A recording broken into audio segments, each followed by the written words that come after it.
ساڵی یەکێک لە کورتە فیلمە هەرە دیارەکان ئەویش فیلمی کچی باید دەست پێەکەم کە بە خۆشحاڵیەوە لە ماوەی چەند ساڵی ڕابردووەواتە لە ماوەی ئەم 1-2 ساڵی ڕابردوو کە بەرهەم هێنراوە بۆتە خاوەنی چەندین خەڵاتی ناوخۆیی و هەروەها جیهانی و لەگەڵ ئەوەشە باس لەواکەم کە بگومان دوو لە ئەکتەرە هەرە جوانەکانی کورد لەنێو فیلمەکە بەشدارن و ئەم فیلمەش توانیوێتی کە بێتە خاوەنی چەندین خەڵاتی زۆر باش و لە ئێستایەکتر لەو خەڵاتانی کە چۆتە نێو ڕیزبەندی خەڵاتەکانی تری ئەم فیلمە ئەویش خەڵاتێکە کە لە نێو وڵاتی ئەڵمانیایە کە لە فستیڤالە نێودەوڵەتیەکانە توانراوە کە ئەم فیلمە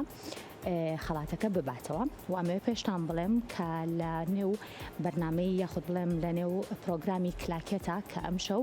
کاتژمێر 9 لە شاشەی کورساتەوە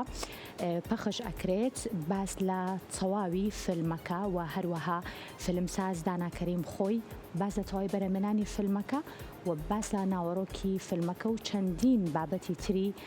نێو فیلمەکە لە نێو بەرنامەی کلاکێتە ئاشکراکات.